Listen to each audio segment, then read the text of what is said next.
नमस्कार, मैं हूं मृत्युंजय कुमार झा और कमोडिटी सुपरफास्ट में आपका स्वागत है। सबसे पहले आपको बताते हैं कि इस वक्त कमोडिटी मार्केट में कहां पर हलचल हो रही है। तो पहली खबर गोल्ड को लेकर है। सोने की कीमतों में तेजी बढ़ी है और इस वक्त MCX पर सोने का भाव करीब करीब 250 रुपये ऊपर ट्रेड कर रहा है और अंतर्राष्ट्रीय बाजार में दाम $1865 प्रति औंस के ऊपर है। डॉलर इंडेक्स में हालांकि जो मजबूती आई थी उससे कीमतों में एक दबाव दिखा था, लेकिन अब उस दबाव से मार्केट बाहर आता हुआ दिख रहा है। इसके अलावा चांदी में भी तेजी आई है और चांदी के दाम भी करीब 300 रुपये तक बढ़े हैं। तो गोल्ड के साथ साथ सिल्वर में भी लोअर लेवल पे एक बाइंग का माहौल बना है, उसका इम्पैक्ट हम प्राइस के ऊपर साफ तौर पर देख पा रहे हैं। अब हम बात करते हैं क्रूड की। लंबी और बड़ी तेजी के बाद कच्चे तेल की कीमतों पर भी दबाव आया है और ब्रेंट क्रूड का भाव $43.5 प्रति बैरल के करीब है। WTI क्रूड का भाव $41.5 के करीब है और MCX पर भाव 3100 रुपये के नीचे है। डिमांड की चिंता अब भी बरकरार है, उसका इम्पैक्ट हम प्राइस के ऊपर साफ तौर पर देख रहे हैं। इसके अलावा अगर हम नेचुरल गैस की बात करें तो नेचुरल गैस में मजबूती है। 226 रुपये के ऊपर है MCX पर नेचुरल गैस का भाव और 3% तक की तेजी यहाँ पर दिख रही है। अमेरिका में आने वाले दिनों में घरेलू मांग बढ़ने का अनुमान है, उसका इम्पैक्ट हम प्राइस के ऊपर देख रहे हैं। इसके अलावा चने में खरीदारी है, सप्लाई में जो कमी आ रही है उसका इम्पैक्ट हम प्राइस पर देख रहे हैं और चना वायदा 5400 के करीब पहुंच चुका है। तो ये 5 खबरें इस वक्त की जहां पर हलचल हो रही है।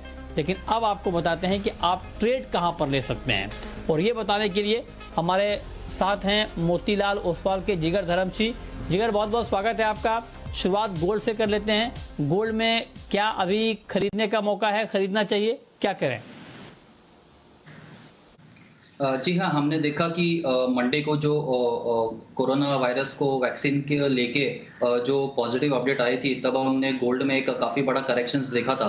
बट पिछले 2 दिनों में हमने देखा है कि प्राइस में जो गिरावट आई थी उसके बाद एक स्टेबिलिटी देखने को मिली है और 1-2 दिनों से हमें एक रेंज बाउंड मोमेंटम गोल्ड में आता हुआ दिख रहा है। बट जो पॉजिटिव ऑप्टिमिज्म था वैक्सीन को लेके, वो मुझे लगता है कि कहीं ना कहीं प्ले आउट हो चुका है और उस वैक्सीन को लेके अब आगे जो भी पॉजिटिव अपडेट्स आने हैं, मुझे लगता है कि उसके लिए काफ़ी ज़्यादा समय लगेगा, काफ़ी ज़्यादा क्लैरिटी की ज़रूरत है। और तो मुझे लगता है कि तब तक गोल्ड में दोबारा से एक शॉर्ट कवरिंग का मूव हमें देखने को मिल सकता है और एक साइडवेज टू पॉजिटिव का मोमेंटम दोबारा से आ सकता है गोल्ड में। दूसरी तरफ हम देख सकते हैं कि ग्लोबल अनसर्टेनिटी अभी भी वैसी की वैसी है। अभी भी स्टिमुलस को लेके कंसर्न्स है, इंटरेस्ट रेट्स लोअर लेवल्स पे है, तो कहीं ना कहीं गोल्ड के लिए काफी सारे पॉजिटिव फैक्टर्स अभी भी मार्केट में है, जिसके लिए प्राइसेस को लोअर लेवल्स पे सपोर्ट जरूर से मिल सकता है और short term to medium term में दोबारा से तेजी लौट सकती है। तो आज के इंट्राडे पर्सपेक्टिव के लिए भी अगर गोल्ड में देखें तो अच्छी खरीदारी का मौका मिल सकता है।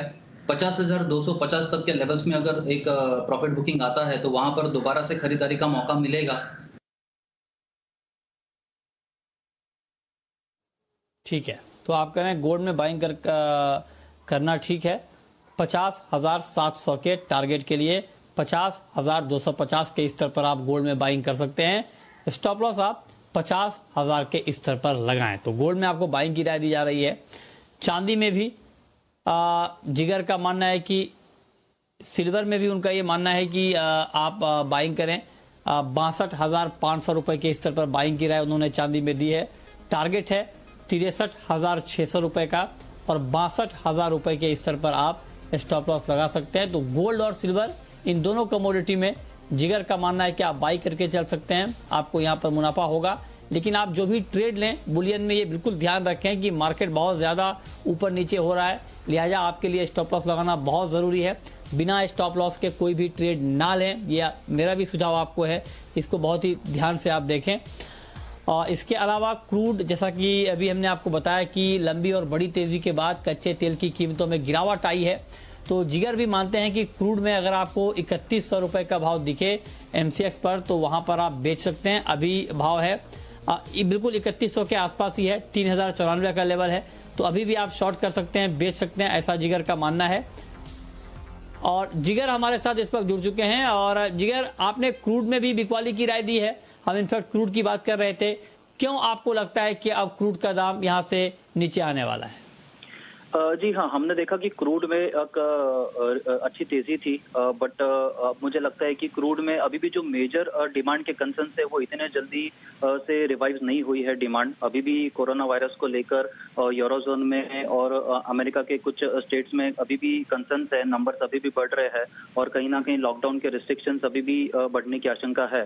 तो मुझे लगता है कि डिमांड उतनी ज्यादा रिवाइव नहीं हुई है जितने के प्राइसेस में हमने बढ़ोतरी देखी है अभी के लिए। तो मुझे लगता है कि अब यहाँ से दोबारा से एक प्रॉफिट बुकिंग की शुरुआत हो सकती है क्रूड के प्राइसेस में और एक साइडवेज टू नेगेटिव का मोमेंटम रहेगा क्रूड का।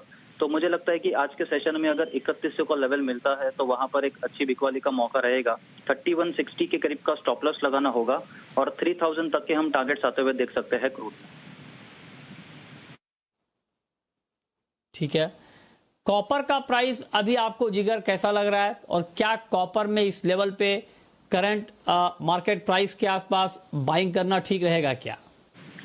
कॉपर में ओवरऑल एक रेंज का मोमेंटम है। हमने देखा है कि 528 एक निचले स्तरों पे काफी अच्छा सपोर्ट है और ऊपरी स्तरों पर हमें देखते हैं कि 540 से 542 एक काफी अच्छा रेजिस्टेंस है। तो मुझे लगता है कॉपर एक ओवरऑल ब्रॉडर रेंज में रहेगा, बट इंट्राडे पर्सपेक्टिव अगर बात करें तो एक ट्रेडिंग के पर्सपेक्टिव से बाइंग का जरूर मौका लेना चाहिए।